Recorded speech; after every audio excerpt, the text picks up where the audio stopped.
There's a good question by Johnny Bays. Do we see the same amount and type of sacks with Cone out? Do we see the running backs for more again? Yeah, absolutely. When Pine got in, the running game got better. You're able to not only do some RPOs where Pine can keep it, but he's just a threat if you do want to keep it. And yeah, I mean, obviously he's a little bit more mobile. He's able to make plays outside of the pockets, just in general, outside of the pocket in general. I think the biggest thing with Drew Pine and Jack Cohn is just very slow within his reads. I've said this on multiple occasions when we've had this post game show to start the season. I don't think Jack Cohn is the most immobile player that in the country. When he actually gets time, or when he gets outside of the pocket and is able to actually go north and south, he can run a little bit. But inside the pocket, he has slow feet.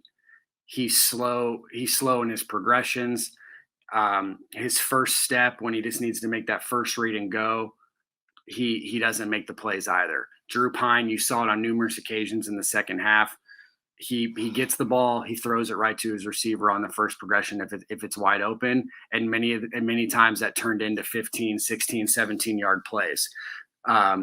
The rushing attack wasn't insane today by any means, but when he was in there, they did seem to pick up a little bit more chunks. But at the same time, they also weren't doing it as often because they were down 17-0 when he started. So with that said, we didn't really get to see that. I'd love to see Drew Pine in a 0-0 format, essentially, to start the game next week at Virginia Tech, and see how the rushing game is the entire game, when I feel like it's going to be a better game script for Notre Dame.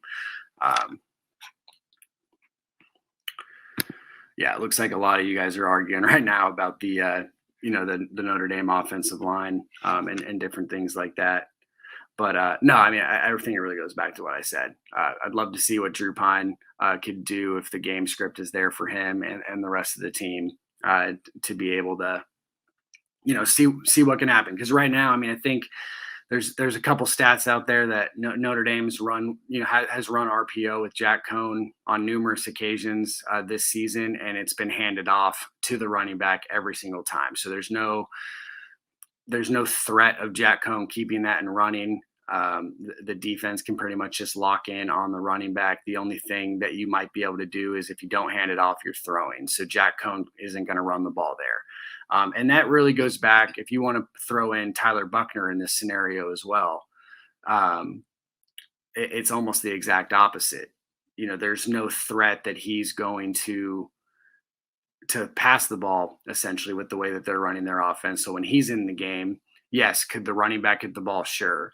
Could Tyler get the ball and use his athleticism and pick up chunk yards? Sure. So it's a little bit better than when Cohn is in there. And that was shown in a few other games this year, specifically against Toledo.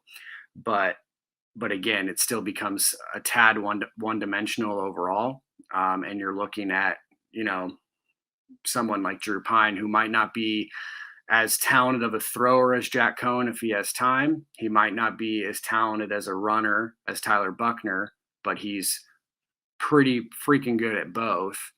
So you got to throw him in there, and he's sort of like a mini Ian Book in all aspects. So yeah, he has to be the guy moving forward. So